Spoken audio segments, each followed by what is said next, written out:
3 clés pour vous aider à vous faire respecter. Bonjour, je me présente Moshe Aaron. Beaucoup de gens m'appellent Dr Boost. J'ai une spécialité, j'aide les femmes, mais aussi les hommes qui ont une partie féminine, attention, à avoir plus confiance en elles, d'accord, et surtout se réaliser professionnellement. Alors, se respecter, c'est une notion très importante. Comment se faire respecter? On passe beaucoup de temps avec les autres. Il y a beaucoup d'interactions, il y a beaucoup de communication. On est dans un monde où il y a du monde partout. Et si tu regardes cette vidéo, c'est que certaines de tes interactions sont difficiles. Parce que tu as le sentiment que les autres ne te respectent pas, ou bien peut-être pas assez. Alors, dans cette vidéo, je vais te partager 3 clés pour répondre à cette question. Comment se faire respecter? La première clé, bien évidemment, que pour se faire respecter, tu dois apprendre à te respecter toi-même. C'est la base, n'est-ce pas?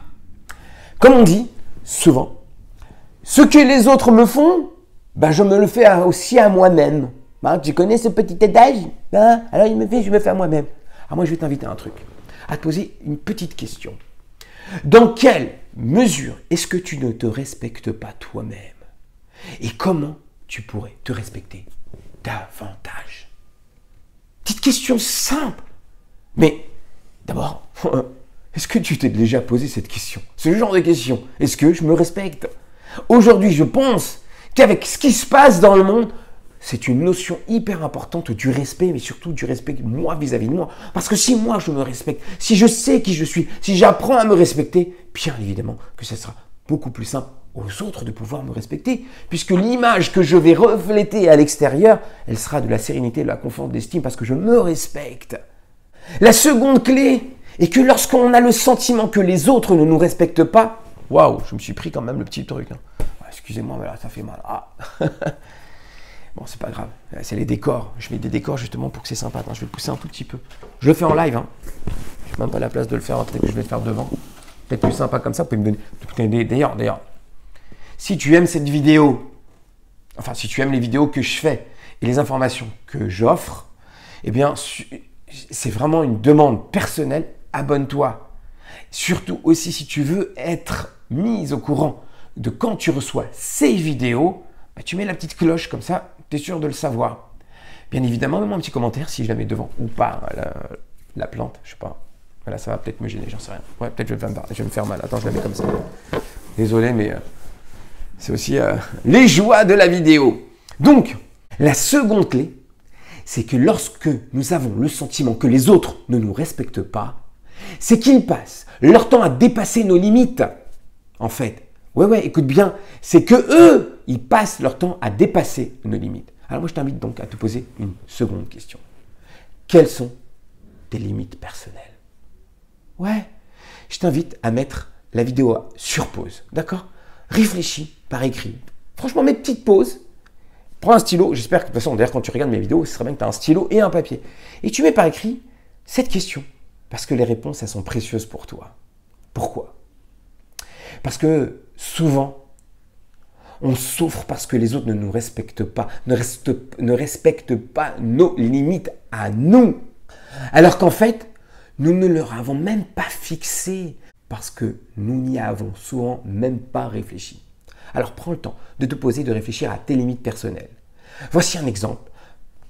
Allez, on va donner un exemple. On imagine comme une forteresse énorme. Les autres peuvent venir t'attaquer. D'accord? Ils peuvent attaquer ta forteresse, l'abîmer. Et lorsqu'ils sont partis, on passe notre temps à quoi? À réparer cette forteresse. Jusqu'à quand? En fait, jusqu'à qu'une autre personne arrive. Alors, ce qui est important, à partir d'aujourd'hui, tu poses tes limites. Tu mets un cadre dans tes discussions. Alors, en PNL, en programmation neurolinguistique, on apprend à recadrer. Recadrer, dans une des vidéos que j'ai faites, c'est aussi recadrer avec bienveillance, avec respect. Mais respect d'abord pour soi, pour avoir plus de respect pour les autres, mais aussi pour se respecter soi-même. Donc en fait, c'est ça aussi, poser des limites, c'est recadrer. C'est établir des remparts de protection de sorte que les autres savent qu'ils ne sont pas autorisés à faire ou à dire telle ou telle chose te concernant. Et surtout, en ta présence.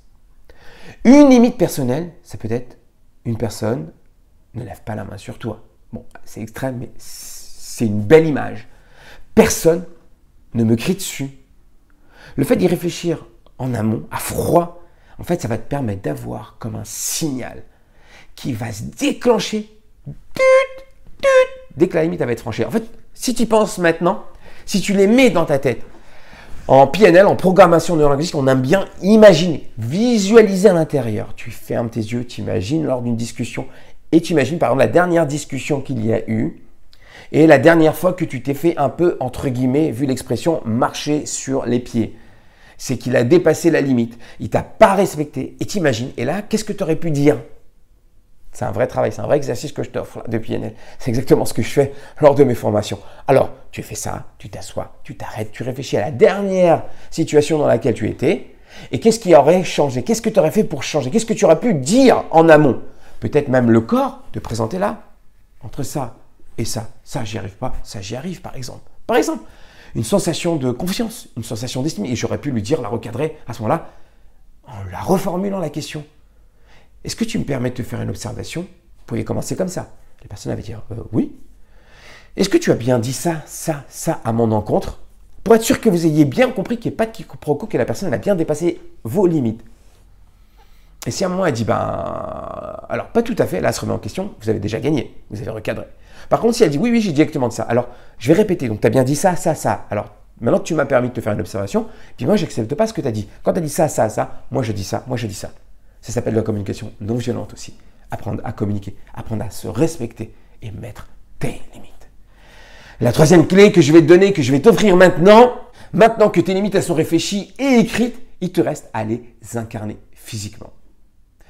Tu vois que le simple fait de les avoir clairement posées intérieurement va changer ton comportement. Petit exercice que je t'ai donné avant, il va suivre, en fait c'est ça.